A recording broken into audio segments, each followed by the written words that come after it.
বিসমিল্লাহির রহমানির রহিম। সকল দর্শকদেরকে আমার সালাম জানাই। আসসালামু আলাইকুম। আমি সৈয়দ মোহাম্মদ নাসির, সাবেক নৌবাহিনীর ক্যাপ্টেন।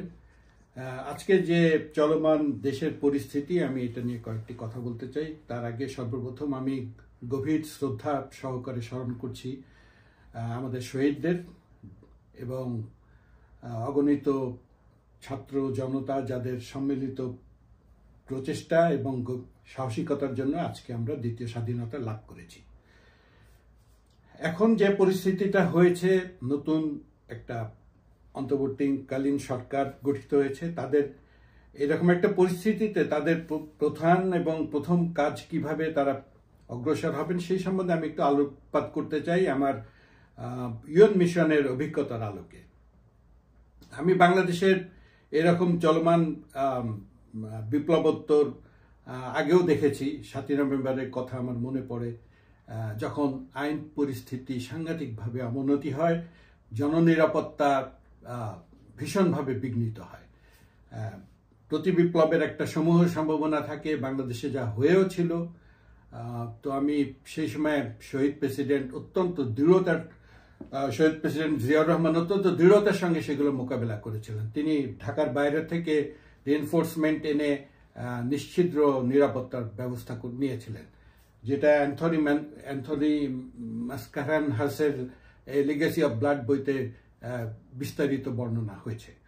তো আমি এখনের যে সরকার যারা আছেন তাদেরকে আমি বিশেষভাবে বলতে চাই, ইউএনএ আমি যখন সিয়েরা লিওনে কাজ করেছিলাম তখন তারা একটা স্ট্যান্ডার্ড অপারেটিং প্রসিজার চালু করেছিল, যেটাকে বলা হয় ডিজার্ম, ডিমোবিলাইজ এবং রিইন্টিগ্রেশন টু দ্য সোসাইটি। ডিজার্মটা হচ্ছে যে সব আগ্নেয়াস্ত্র বিভিন্ন জায়গায় চলে গেছে, চুরি হয়েছে এবং অ্যাকাউন্টেবিলিটির বাইরে চলে গেছে, সেগুলোকে ফেরত নিয়ে আসা। এটা সবচেয়ে আগের কাজ, কারণ আমি যদি জননিরাপত্তার কথা চিন্তা করি, এটার কোনো বিকল্প নাই। প্রথম হচ্ছে নির্দিষ্ট সময় বলে দেওয়া যে এই তারিখের মধ্যে সমস্ত অস্ত্র জমা দিতে হবে, নাহলে এর পরবর্তীতে যাদের কাছে অস্ত্র পাওয়া যাবে তারা আইনের আওতায় চলে আসবে এবং শাস্তিমূলক ব্যবস্থা তাদের বিরুদ্ধে নেওয়া হবে। দ্বিতীয়টাই হচ্ছে ডিমোবিলাইজ করা। অনেকগুলো অর্গানাইজেশন তৈরি থাকে, যারা পরাজিত, যারা গা ঢাকা দিয়েছে, তারা এসে ডিস্টারবেন্স ক্রিয়েট করবে, কারণ তারা মোটামুটিভাবে জানে যে তারা আইনের মোকাবেলা করতে হবে তাদেরকে এবং আইনের আওতায় চলে আসবে, বিচারের সম্মুখীন হবে, শাস্তি পেতে হবে যারা মানবাধিকার হরণ এবং অন্যায়ের সাথে জড়িত ছিল। সেই ক্ষেত্রে ডিমোবিলাইজ একটা অত্যন্ত গুরুত্বপূর্ণ প্রসিজার। যেমন আমরা রিসেন্টলি দেখলাম জুডিশিয়াল কু একটা অ্যাটেম্প নস্যাৎ করে দিয়েছে। এটাই হচ্ছে ডিমোবিলাইজ করা, যেখানে যত ধরনের আর্মির গাড়ি পুড়িয়ে দিয়েছে গোপালগঞ্জে, অর্থাৎ সেখানে একটি অপরাধী গ্রুপ আছে, এই গ্রুপগুলোকে ভেঙে দেওয়া হচ্ছে ডিমোবিলাইজ করা। তো ডিমোবিলাইজের আরেকটা প্রসিজার হচ্ছে যে ইন্ডাইটমেন্ট, আটকাদেশ জারি করা। তো আমি সেটাতে আসবো। তার আগে হচ্ছে ডিমোবিলাইজ, বিশেষ করে ডিজিএফআই এবং আর্মির অন্যান্য অর্গানাইজেশন, যেখানে এখনো যারা ডিসগ্রান্টেড অফিসার যারা আছেন তাদেরকে আলাদা করে নিয়ে আসা, ডিমোবিলাইজ করা, এটা অত্যন্ত জরুরি। এবং সবশেষে রিইন্টিগ্রেশন, যেমন পুলিশ ফোর্সকে যারা পলাতক হয়ে গেছিল, সম্পূর্ণ পুলিশ অর্গানাইজেশন ভেঙে গিয়েছিল, তাদেরকে রিইন্টিগ্রেট করে তাদেরকে ডিউটিতে ফিরিয়ে নিয়ে আসা, যেটা এখন ছাত্ররা করছে। আসলে এটা এই পুলিশিংটা তাদেরই কাজ এবং তাদেরকে আবার টেক ওভার করতে হবে। তো ডিজার্ম, ডিমোবিলাইজ এবং রিইন্টিগ্রেশন টু দ্য সোসাইটি, এটা হচ্ছে ইউএন প্রসিজার এবং আমাদেরকে সেইভাবেই অগ্রসর হতে হবে। সবচেয়ে ইম্পর্টেন্ট যে বিষয়টা আমি বলবো সেটা হচ্ছে এরকম বিপ্লবের পরবর্তী অনুষ্ঠিত হয় সেটা হচ্ছে যে গণ শুনানি এবং অপরাধীদের চিহ্নিতকরণ। এটি গণশুনানির মাধ্যমে হতে পারে, যাদের বিরুদ্ধে সুস্পষ্ট অভিযোগ আছে তাদেরকে এখনই নির্দেশ দেওয়া, কমিশনের সামনে হাজির হয়ে স্টেটমেন্ট দেওয়া এবং জিজ্ঞাসাবাদের উত্তর দেওয়া।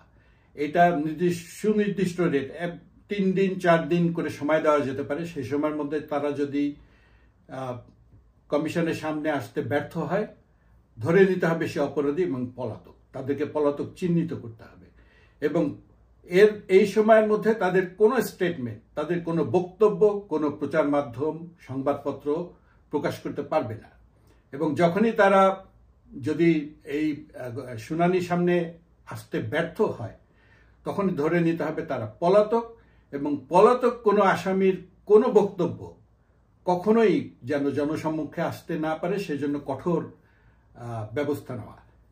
এটাকে বলা হয় কাউন্টার সাবভার্সিভ অ্যাকশন।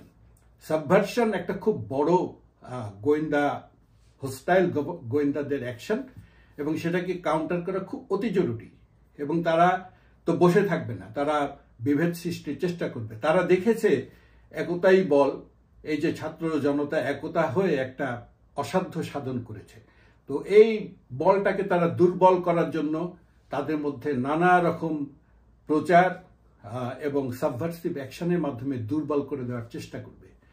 সেই ব্যাপারে অতি সজাগ থাকতে হবে এবং এই সাবভার্সনের সাথে আরেকটি যে বিষয় চলে আসে স্যাবোটাজ। স্যাবোটাজ হচ্ছে নাশকতা। নাশকতা এবং সাবভার্সন কম্বাইনলি কাজ করে যখন, তখন সাংঘাতিক রকম একটা নেতিবাচক ইমেজ চলে আসে। যেমন আমরা অতীতে দেখেছি বিহঙ্গ পরিবহনের বাসে আগুন দিয়ে অন্য একটা গোষ্ঠীকে দোষী হিসাবে চিহ্নিত করা। তো এইগুলি হচ্ছে সাবভার্সন এবং স্যাবোটাজ একসাথে কিভাবে কাজ করে সেটার একটা নমুনা। এই যে আর্মির গাড়ি পুড়িয়ে দেওয়া হলো, এটাও একই রকম, যে স্যাবোটাজ এবং দেখাচ্ছে যে একটা রাজনৈতিক যারা সম্প্রতি বিতাড়িত হয়েছে তাদের একটা সাপোর্ট গ্রুপ আছে, এইটাকে ফলো করে প্রচার করা। তো প্রচার এরপরে আরো কিছু আসবে, তারা সব এনিমি ইন্টেলিজেন্স যারা, তারা অনেক অ্যাক্টিভ থাকবে, তারা আড়ি পাতবে এবং সংগ্রহ করবে ইনফরমেশন এবং সেগুলোকে কাজে লাগাবে। এইটা বন্ধ করতে গেলে আপনাকে কাউন্টার সাবভার্সিভ, কাউন্টার স্যাবোটাজ অবশ্যই খুব রোবাস্ট ভাবে চালু করতে হবে। এই জন্য আপনাদের আমি বিশেষ করে বলবো যে যারা নতুন সরকারে এসছেন এবং যারা ছাত্র, যারা সুসংগঠিত হয়ে কাজ করছে, তাদের মধ্যে জেনারেল অ্যাওয়ারনেসের জন্য একটা গোয়েন্দা ব্রিফিং দেওয়া, এটা খুবই জরুরি। আমাদের গোয়েন্দারা অলরেডি পলাতক। ডিজিএফআই কে আমরা দেখেছি, যেটা একটা এফেক্টিভ ইন্টেলিজেন্স অর্গানাইজেশন ছিল, সেখান থেকে তারা এখন নাৎসি কনসেন্ট্রেশন ক্যাম্পের মতো হয়ে গেছে। এত বড় অপরাধের সাথে তারা নিজেদেরকে জড়িয়েছে। তো সেখান থেকে কোনো সার্ভিস পাওয়া যাবে বলে আমার মনে হয় না। এনএসআইও একই অবস্থা। এই ক্ষেত্রে আমি বলবো জাতিসংঘ, যুক্তরাষ্ট্র, যুক্তরাজ্য থেকে সাহায্য নেওয়া যেতে পারে, বিশেষ করে ইন্টেলিজেন্স, কাউন্টার ইন্টেলিজেন্সের ব্যাপারে।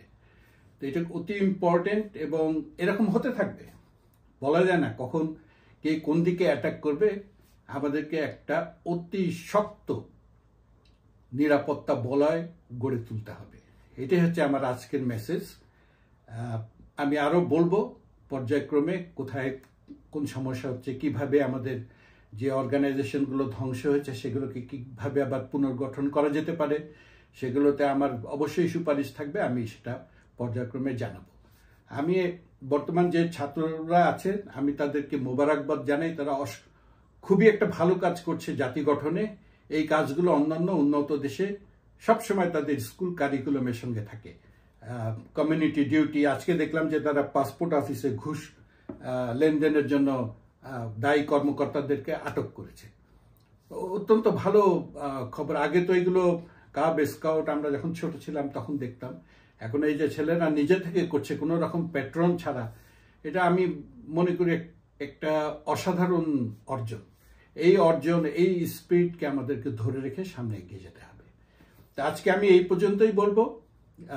সবাই খুবই ভালো থাকেন, আমি দোয়া করি। আমি এই বিশেষ করে তরুণ ছাত্রদের সাফল্যের জন্য অনেক দোয়া করি। ইনশাল্লাহ আমি আরো কথা বলবো এই ব্যাপারে। অনেক ধন্যবাদ সবাইকে, আমার শুভেচ্ছা এবং সালাম জানিয়ে শেষ করছি। আসসালামু আলাইকুম।